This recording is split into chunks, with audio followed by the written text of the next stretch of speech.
네, 안녕하십니까. 하나증권 리서치센터 박승진입니다. 오늘 저는 글로벌 채권 시장 전망에 대해서 말씀드릴 거고요. 미국을 중심으로 해서 일본과 브라질까지 좀 정리를 해서 말씀드리도록 하겠습니다. 네. 일단 모두 이제 많이 인지를 하고 계시는 것처럼 정책금리 인상 사이클들은 전 대체적으로 좀 마무리가 되었다라고 보실 수 있을 것 같습니다. 물론 이제 추가 금리 인상 가능성이 물론 없는 것은 아니지만은 전반적으로 지금 5.5%의 그 연준의 금리 정책이 일단은 좀 유지되는 쪽으로 가능성이 좀 높다라고 보고 있고요. 이런 부분들은 간단하게 정리해서 말씀을 드리면은 그동안은 인플레이션 중심의 대응 정책들이 계속됐다라고 보면은 이제부터는 이 펀더멘털 쪽으로 조금씩 무게 중심이 같이 이동을 하면서 약간 밸런스가 좀 달라지는 모습들이 나타날 수 있다라고 정리해 보시면 좋을 것 같습니다. 이 정책이 변화하지 않는 그림들이 발생을 한다라고 하면은 시장 금리 관점에서는 일단은 추가적인 고점을 만들 가능성은 상대적으로 낮다라고 보시면 될 것 같고요. 이 과정에서 저희가 이제 전망하고 있는 경로는 정책 금리가 동결되는 과정 그리고 또 조금 이제 길게 보면은 내년 하반기경에 금리 인하가 좀 시작될 수 있다는 기대를 가지고 있는 동시에 시장 금리에 대해서는 상반기 중에는 박스권을 좀 형성하고 점진적으로 레벨이 조금씩 내려오는 그림들 이렇게 좀 살펴보고 있습니다. 이 부분들은 뒤에서도 말씀을 드리겠지만은 지금 저희가 상반기에 조금 이제 점진적인 하향 그리고 또 박스권에 대해서 말씀을 드리는 이유들은 이 정책 효과를 충분히 좀 발현시킨 이후에 연준이 정책을 좀 변화시킬 가능성이 높다라고 좀 말씀을 드릴 수 있을 것 같고요.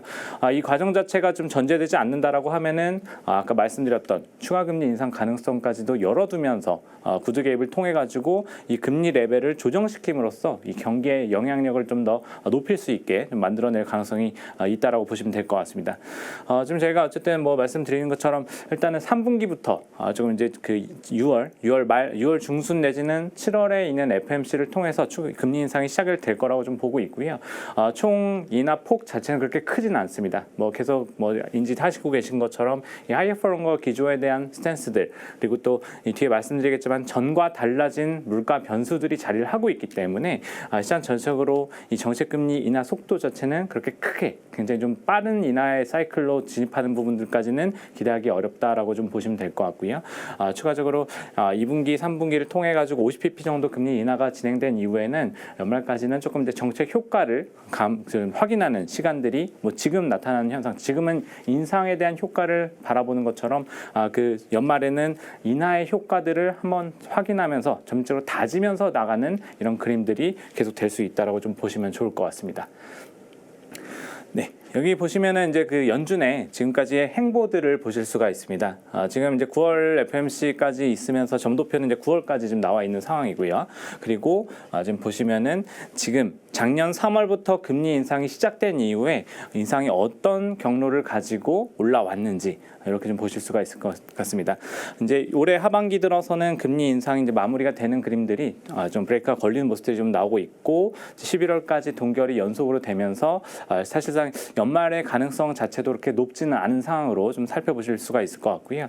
지금 연준 같은 경우는 사실 항상 제가 좀 말씀드리는 부분이지만은 이 시장을 예측하는 과정에서 이 시장이 원하는 바에 대한 부분보다는 연준이 어떤 부분을 목표를 하고 있는가를 조금 더 살펴보실 필요는 있다라고 좀 생각할 수 있을 것 같습니다. 연준의 목표 자체는 물가 안정을 위해서 이 금리를 올렸던 부분들이고 지금 사실 이제 앞서서 저희가 경로들을 보면은 올해 연초 같은 경우도 사실 이 피벗 기대감들, 정책 금리가 인하될 것이라는 기대감들이 좀 너무 빠르게 시장에 반영되다 보니까 연준 입장에서는 목표를 달성하기 어려운, 그러니까 기대 인플레이션을 안정시키기 어려운 환경들이 조성이 됐었고 그러다 보니까 다시 한번 엑셀을 밟으면서 금리 인상이 추가적으로 더 진행되는 모습들이 나왔었고요. 이런 부분들에 대한 부분, 그러니까 너무 선제적인 금리 대응 자체는 오히려 조금 더 시장을 좀 부담을 가중시킬 수 있는 다음 스텝이 될 수 있기 때문에 이 박스권에 대한 그 기조 자체가 경기에 대한 좀 브레이크를 충분히, 그러니까 물가에 대한 브레이크를 충분히 밟아주는지 여부가 확인되면서 후행적으로 움직일 수 있다는 부분들을 항상 좀 기억에 두시고 시장은 좀 살펴보시면 좋을 것 같습니다. 지금 커브에 대한 부분들을 간단히 좀 더 같이 먼저 좀 정리를 해서 말씀을 드리겠습니다. 커브 같은 경우는 지금 사실 그 최근에 지금 4분기 들어오면서 굉장히 급격하게 역전폭들이 축소되는 모습들이 좀 많이 나타났었습니다.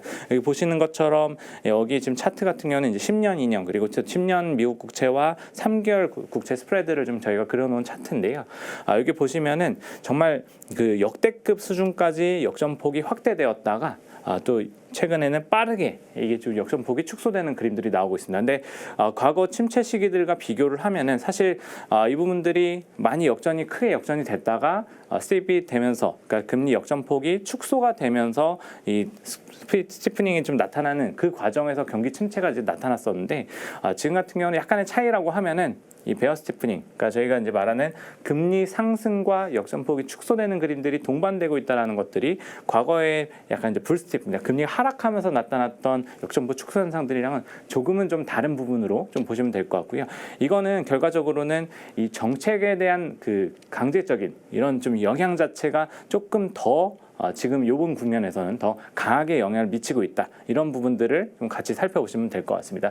텀 프리미엄에 대해서 말씀드리는 부분들은 사실 재정 지출과도 연결이 되는 부분들이기 때문에 이런 다양한 변수들이 같이 좀 작용을 하고 있고, 이게 사실은 지금 과거 사례들이랑 벗어난 그림들이 워낙에 좀 많기 때문에 이런 과정들이 사실은 연준의 보수적인 대응 과정들을 계속 만들어내고 있다. 이렇게 좀 보시면 좋을 것 같습니다. 그래서 기대하고 있는 것보다는 항상 타이밍이 한 스텝 늦을 가능성이 좀 높다라고 보시면 될 것 같고요. 경제 지표들에 대해서 말씀드리겠지만 사실 고용부터 시작해가지고 뒤에 물가 변수를 말씀드릴 텐데, 이 팬데믹 이후에 나타나는 약간 좀 과거 다른 패턴들이 굉장히 많아졌습니다. 이런 부분들에 대한 해석이 연준 입장에서는 사실 재작년 그 일시적인 물가 상승을 주장했다가 변이, 그러니까 오미크론 변이와 그리고 또 지정학적 리스크가 커지는 과정에서 압박을 좀 많이 받았다는 그림들을 생각해 보시면은 약간 좀 이런 부분들이 전체적으로 정책 기조가 왜 늦게 진행이 되는지 이런 부분들에 대해서 좀 이해를 하실 수 있을 것 같고요. 지금 고용부터 말씀을 드리면은 사실 저희가 이제 가장 중요하게 보는 것들은 임금이 되겠습니다. 사실 총 고용자 수에 대한 그림도 중요하겠지만은 결국은 좀 물가가 조금 잡히기 위해서는 이런 좀 고용 시장의 상황들이 조금 이제 약간 좀 슬로해지는 그림들이 나오면서 임금 상승 압력이 둔화됐을 때 결국 서비스 물가부터 해서 물가가 좀 안정될 수 있는 요인들이 있는데, 지금 같은 경우 보시면은 여기 이제 그 왼쪽 차트에 보시는 구인 공고랑 실업자 비율 같은 경우를 보시면은 여전히 실업자 대비해서 구인 공고가 많이 나오고 있습니다. 이거는 뭐 저희가 해석해 보면은 기업들의 구인 수요가 여전히 지금 구직을 하는 사람들보다 더 많다라는 의미가 될 거고요. 이런 과정들이 되면은 지금 구직을 하는 사람들의 약간 협상력 자체가 여전히 좀 높은 상황에 있다라고 보시면 될 것 같습니다. 최근에 사실 뭐 자동차 노조의 그 파업도 있었지만은 전반적으로 파업이 늘어난 상황들이 이와 무관하지 않다라고 보시면 될 것 같고요. 이런 협상력을 가져가는 상황에서는 임금 상승 압력이 빠르게 안정되긴 좀 어렵다. 물론 이제 구인 공고가 줄어들고 있기 때문에 이런 환경들이 조금씩 바뀌어 가고 있는 것들은 맞지만은 임금 상승 압력이 빠르게 둔화될 정도는 아니기 때문에 약간 좀 속도에 대한, 시장에 기대했던 것보다는 속도에 대한 불확실성들이 여전히 좀 자리를 하고 있다. 이런 부분들에 대해서 해석을 할 수 있을 것 같습니다. 방향성에 대한 부분보다는 속도에서 좀 저희가 좀 의미를 가져가실 필요가 있을 것 같고요. 물가에 대해서 살펴보시면은 물가 같은 경우는 헤드라인 CPI 같은 경우, 헤드라인 물가 같은 경우는 뭐 많이 내려오고 있습니다. 하향 추세에 좀 있었고, 최근에 반짝 기저효과가 3분기에 좀 나왔지만은 다시 조금 이제 기저효과가 제거되면서 다시 좀 낮아질 수 있는 환경들이 좀 진입을 하고 있습니다. 역시나 이제 유가에 대한 그림들이 민감도가 좀 높다라고 보시면 될 것 같고요. 근데 코어 물가, 코어 CPI 같은 경우는 아직까지 4%대에 머무르고 있습니다. 이 부분들은 사실 앞서 보신 이 임금 상승률 이런 부분들이랑 서비스 물가 이런 부분들이랑 같이 밀접한 관계가 있다라고 보시면 될 것 같고요. 그리고 또 뒤에 보여드릴 주택 가격과도 연관이 되는 부분들인데, 이 부분들이 사실 어떻게 보면 팬데믹 이후에 굉장히 좀 달라진 패턴을 보이고 있기 때문에 좀 물가에 대한 불확실성, 역시 여기 마찬가지로 방향성보다는 속도에 대한 의구심들이 남아있기 때문에 연준의 정책 스탠스들이 쉽게 바뀌지 않는 이런 그림들이 나타나고 있다고 보시면 될 것 같습니다. 여기 보이시는 기대 인플레이션이 확실하게 좀 안정을 찾는 모습들이 나오는 레벨이 유지되면서 물가가 잡히는 모습들을 연준은 원할 거라고 좀 보시면 될 것 같고요. 지금 어쨌든 이 금융 완화 지수가 좀 상승하고 있다는 그림들은 약간 좀 타이트한 금융 환경들이 좀 좀 조성이 되고 있다라는 의미는 될 수 있기 때문에 이런 그 작동 기제들이 계속적으로 시장을 좀 압박할 수 있는지 물가를 좀 끌어내릴 수 있는지에 대한 확신이 조금 더 시간이 필요하다 좀 보시면 될 것 같습니다. 물가 변수에 대해서 저희가 좀 정리를 해봤는데요. 뭐 지금 사실 이제 과거 패턴과 가장 다르게 나타나고 연준의 정책 판단에 굉장히 좀 의미를 좀 주는 이런 이슈들을 보시면 될 것 같고요. 여기 원유 가격 추이 같은 경우는 사실 지정학적 리스크랑 관계가 좀 있습니다. 뭐 아시는 것처럼 이 러시아와 우크라이나 지정학 리스크 그리고 또 최근에 나타난 이스라엘과 그 하마스 쪽의 그 지정학적 리스크 같은 경우는 사실 연준 입장에서는 최근에 글로벌 분쟁이 늘어나고 있는 부분들이 너무 뻔하게 보이는 상황에서 지정학적 리스크가 언제 터질 것인가에 대한 예측은 굉장히 어렵습니다. 그렇기 때문에 보수적인 판단을 할 수밖에 없는 상황이고요. 그리고 경제활동 참가율 같은 걸 보시면은 이 노동시장에서의 구조 자체가 그 고령층 인구가 다시 경제활동에 참가하지 않는 모습들이 나오면서 이 숙련 노동자를 중심으로 한 인력 부족 사태가 쉽게 해소되지 않고 있습니다. 이런 과정들도 결과적으로는 뭐 리쇼어링이나 이런 현상들과 마찬가지로 이 고용시장의 임금의 압박을 좀 계속적으로 끌고 가는 생각보다 길게 끌고 가는 이런 배경이 된다라고 보시면 될 것 같고요. 주택시장 같은 경우는 사실 이 팬데믹 이후에 이 모기지 금리가 이제 좀 많이 낮아져 있었고 이 부분들이 장기 금리로 고정 금리로 조달을 하는 그림들이다 보니까 기존 주택, 그러니까 과거에 그 타이밍에 주택의 그 모기지를 리파이낸싱 한 분들 같은 경우는 최근에 금리가 7%, 8%까지 올라온 상황에서는 이 다시 갈아타면서 다 이사를 갈 이유, 그러니까 주택 거래를 일으킬 만한 요인들이 굉장히 떨어진다라고 보시면 될 것 같고요. 그렇기 때문에 사실 여기서 보시는 것도 신규 주택 중심으로 거래만 제한적으로 나타나고 있습니다. 그리고 신규 주택 공급 자체도 최근에 비용 증가, 그리고 또 그 노동력 부족 이런 부분들이 같이 가중이 되면서 이 주택 시장도 사실 왜곡이 되어 있는 상황이고요. 그러다 보니까 주택 가격이 거래가 줄어드는 상태에서 주택 가격이 다시 반등하는 모습들이 계속적으로 나오고 있습니다. 이런 것들은 주거 비용의 시차에도 영향을 주기 때문에 이런 부분 자체도 연준 입장에서는 굉장히 과거와 다른 패턴들이라는 부분들 그렇기 때문에 좀 더 길게 끌고 가면서 고금리의 레벨 자체를 계속 유지시키면서 약간 시장의 영향들을 지금 굉장히 보수적으로 좀 살펴볼 수 있는 이런 환경들이 좀 놓여 있다. 이런 부분들을 저희가 좀 핵심적으로 보시면 좋을 것 같습니다.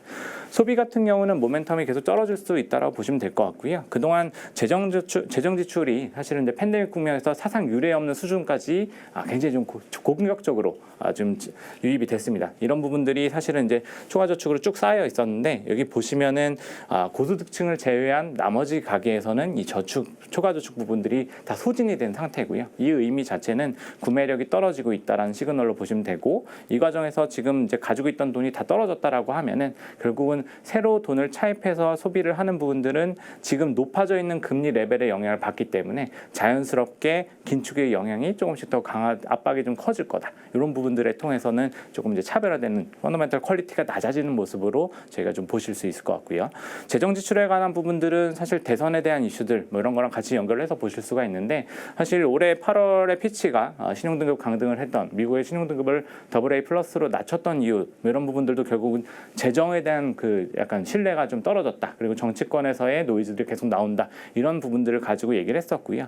지출이 늘어나는 과정들 바이든 정부가 계속 밀고 왔던 정책 같은 경우는 국채 발행량을 늘려나가면서 채권시장 수급을 꼬이게 하는 이슈가 될 수 있었는데 지금 내년 같은 경우는 지금 약간 지금 상황을 놓고 보면은 공화당 쪽에서 지출을 좀 축소하는 의견들을 계속 내놓으면서 재정 지출 좀 줄여나가는 방향으로 좀 영향을 미칠 가능성들이 높다라고 좀 보시면 될 것 같습니다. 이런 부분들은 지금까지의 패턴들에서 지출 규모 그리고 또 정장기 금리가 올라갔을 때 금리가 올라갔던 급등했던 이런 부분들이 조금 더 좀 완화될 수 있는 이런 부분으로 같이 좀 보시면 될 것 같고요. 영래포 부분도 사실 시장에서 많이 얘기가 되고 있는 그림들인데 이거는 사실 영래포 잔액이 소진되는 과정들 이게 지나고 나서 결국은 이게 지금 패턴대로 하면은 사실 지금 속도로 하면은 뭐 2분기 정도 그리고 6월 이후에 전체 평균 속도로 하면은 전체 평균 속도로 하면 2분기 정도 그리고 최근에 그 5%가 넘어가는 과정에서 좀 빨라졌던 속도를 생각하면은 빠르면 1분기 정도가 이제 그 예상이 되는 부분인데 이 지준 감소를 건드릴 수 있는 지준을 건드릴 수 있는 기준 자체가 되면은 사실 2분기 정도입니다. 그 시기가 2분기 정도고요. 이때는 사실 펀더멘털 리스크가 훨씬 커질 수 있기 때문에 이 타이밍들도 저희가 조금 살펴보면서 한 2분기에서 3분기 넘어가는 이 과정들에서는 좀 정책의 변화들이 좀 더 빨라질 수 있다. 이런 부분들을 좀 나눠서 좀 보시면 좋을 것 같습니다. 수급 상황 자체는 투기적 순매수 포지션들이 지금 변화하는 모습들이 최근에 좀 나타나고 있다고 보시면 될 것 같고요. 그동안은 사실 금리 상승 쪽으로 이 베팅이 계속적으로 좀 포지션 자체가 방향성 베팅이 들어갔다라고 하면은 10년 금리 기준으로 4.8을 넘어가는 순간부터는 조금 이런 분위기가 바뀌고 있다라는 것들 조금 이제 같이 좀 참고해서 좀 보시면 좋을 것 같습니다. 일본 같은 경우는 지금 YCC 변경에 대한 정책 변경에 대한 그 관심이 굉장히 높아져 있습니다. 엔화의 방향성에 대해서도 사실은 굉장히 좀 관심이 높아져 있는 상황이고요.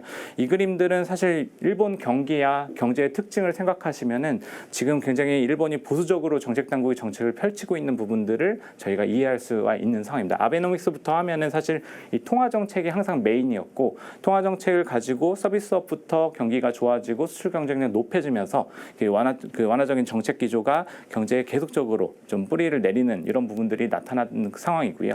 이런 것들이 제외하면은 사실 일본 같은 경우는 지금 임금 상승률 자체도 실질 임금 자체가 마이너스 3% 수준까지 내려가 있고 명목 임금도 마찬가지입니다. 임금이 올라오지 않는다라는 것 자체가 지금 이런 부분들에 대한 좀 훼손 가능성들, 그러니까 물가 더 끌어올릴 수 없는 디플레이션에 대한 경계감들을 계속 끌고 갈 수밖에 없는 상황이기 때문에 BOJ 입장에서는 이 금리를 올리는 것 자체의 비용이 너무 클 수 있다라고 좀 판단을 하고 있다라고 보시면 될 것 같고요. 수입 물가의 영향을 좀 받고 있지만은 이 부분들은 약간 어떻게 보면은 미국의 정책 방향이 바뀌었을 때 다시 또 되돌려 갈 수 있는 부담을 줄일 수 있는 부분들이 있기 때문에 약간 좀 시장이 원하는 것 대비해서는 계속적으로 좀 늦춰지는 속도로 진행될 가능성이 높다. 이렇게 좀 보시면 될 것 같고요. 엔화 같은 경우는 그렇기 때문에 달러의 방향성 전환과 함께 맞물려서 결과적으로 엔화의 강세 그림들이 수동적으로 나타날 수 있다는 그림들을 좀 살펴보시면 좋을 것 같습니다. 브라질 같은 경우는 간단히 말씀드리면은 물가가 사실은 굉장히 안정이 됐습니다. 가장 공격적으로 긴축을 진행했고 지금은 정책 여력이 굉장히 커져 있는 상황이고요. 긴축적인 그 금리 인상 이후에 물가가 굉장히 빠르게 안정이 됐기 때문에 이 속도에 대한 부분들이 지금은 어떻게 보면은 역으로는 거꾸로 지금 정책 여력들을 더 만들어주고 있다라고 보시면 될 것 같습니다. 12%까지 넘어갔던 물가 상승률이 10%까지 올라갔던 물가 상승률은 지금 5% 그리고 또 지금 조금 있으면 4%대까지 내려오면서 일단 중앙은행 목표 범위 안에 달성이 좀 그 레인지 안으로 들어올 수 있는 이런 환경에 좀 있다라고 보시면 될 것 같고요.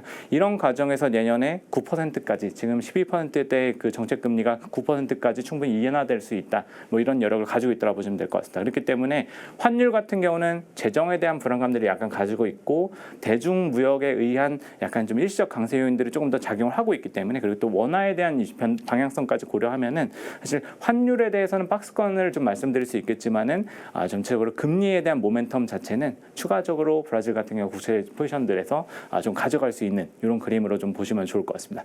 그래서 제가 이제 정리한 자료들은 이 정도로 말씀을 드리면 될 것 같고요. 지금 뭐 간단히만 말씀드리면은 미국부터 방향성이 바뀌는 그림들이 나타난다라고 하면은 사실 좀 전반적으로 채권 시장의 장이 분위기는 내년에 굉장히 좀 좋을 수 있는 이런 환경으로는 좀 보고 있습니다. 다만 이 폭 자체는 사실 연준의 정책의 그 효과를 좀 거두어야 되는 이런 영역이 좀 필요하다 보니까 시기에 대해서는 사실 생각처럼 이렇게 빠르게 내려오는 그림들은 아닐 거라고 보시면 될 것 같고요.